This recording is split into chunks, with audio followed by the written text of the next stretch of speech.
Bapak, Ibu, saudara-saudari yang terkasih dalam Yesus Kristus, kembali bersama dengan saya, Romo Petrus Yuniarto CP. Pada kali ini kita akan merenungkan Yesus menyatakan bahwa Ia adalah pokok anggur. Bagaimana kita akan merenungkan pokok anggur ini? Kalau kita melihat tanaman, mungkin pernah menanam atau juga melihat pohon yang mempunyai buah yang banyak, dan juga rasa buahnya tentu sangat enak kalau dinikmati. Kita tahu bahwa pohon yang menghasilkan buah yang banyak itu berasal dari satu kesatuan, yaitu pohon yang berakar di dalam tanah dan juga pastinya mengambil nutrisi-nutrisi yang bisa membuat pohon itu menjadi subur. Begitu juga dengan tanaman. Ketika kita memberikan pupuk dan juga menghasilkan buah yang mungkin banyak dan juga subur.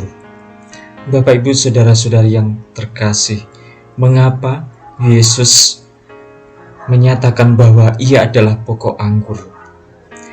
Anggur pada zaman dahulu, tentu pada zaman Yesus Kristus, anggur itu mempunyai peran yang penting. Mungkin pada saat pesta, mereka mempunyai anggur yang dibuat dalam bentuk minuman yang juga memberikan rasa kebahagiaan, yang memberikan rasa kegembiraan dalam suatu pesta. Anggur juga menyatakan suatu berkat.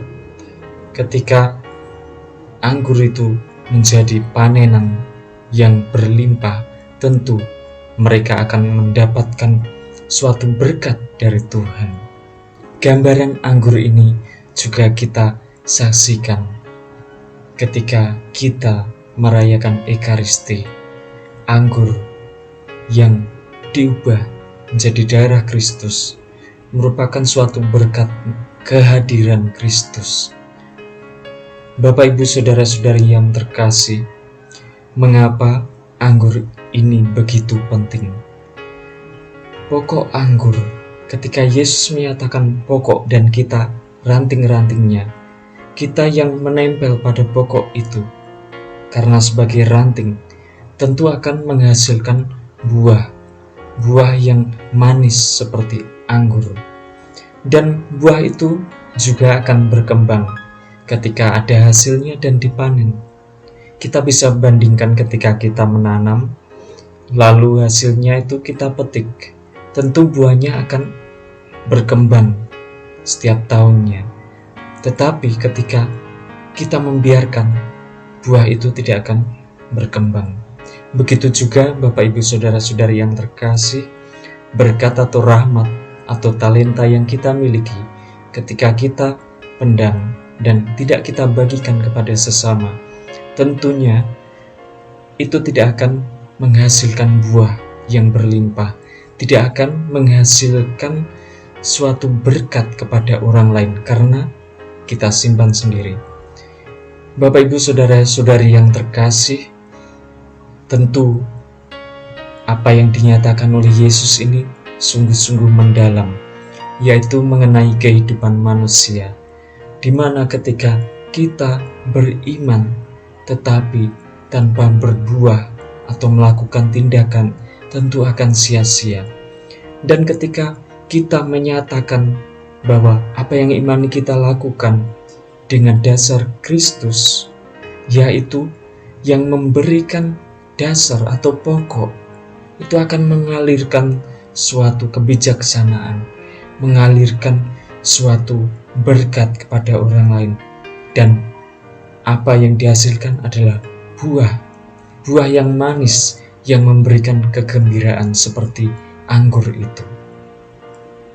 Bapak, Ibu, saudara-saudari yang terkasih, sungguh indah ketika Yesus menggambarkan anggur ini seperti dalam kehidupan kita, Ketika kita mempunyai satu talenta, mungkin berdagang, atau menjadi petani, atau menjadi guru, tentu pekerjaan itu ketika kita lakukan dengan sungguh-sungguh, dengan kasih juga, dengan cinta, dan menghasilkan buah dalam pekerjaan itu, mungkin panenannya itu, dan kita juga akan menghasilkan berkat yang berlimpah ketika dilakukan dengan ketekunan.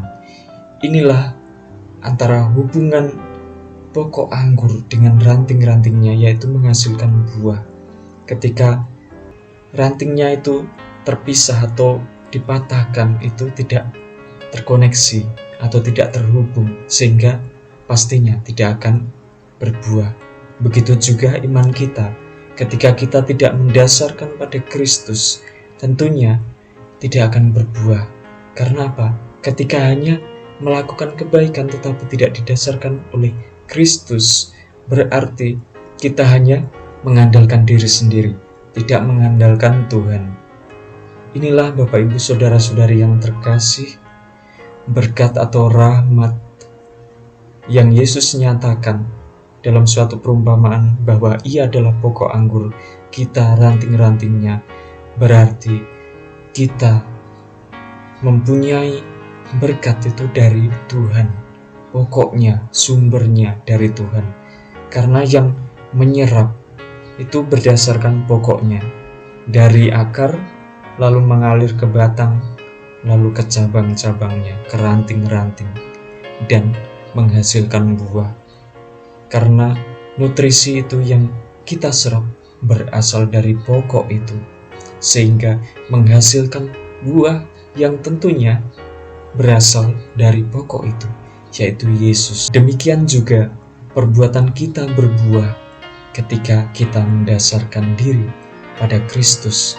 Kita menimba kebijaksanaan, menimba kebaikan, menimba kebenaran dari Yesus itu, sehingga menghasilkan buah.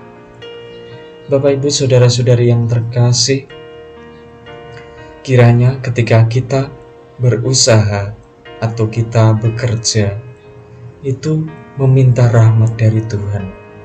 Nantinya pasti kita akan menemukan buah dalam kelimpahan, sehingga kelimpahan yang kita dapatkan itu memang berasal dari Tuhan, dan kita kembangkan melalui pekerjaan yang kita cintai, pekerjaan yang kita hidupi, dan akhirnya kita memperoleh kebahagiaan, yaitu buah sendiri, seperti anggur yang menjadikan kita bahagia atau gembira karena rasanya yang manis. Begitu juga hasil yang kita dapatkan ketika bekerja dan didasarkan dari Tuhan, tentu kita akan mendapatkan kegembiraan. Bapak Ibu Saudara-saudari yang terkasih, semoga Tuhan memberikan berkat bagi usaha dan karya kita sekalian, sehingga buahnya nanti dapat kita salurkan, yaitu untuk membantu sesama, dan kita bersyukur atas rahmat Tuhan. Semoga Tuhan memberkati. Amin.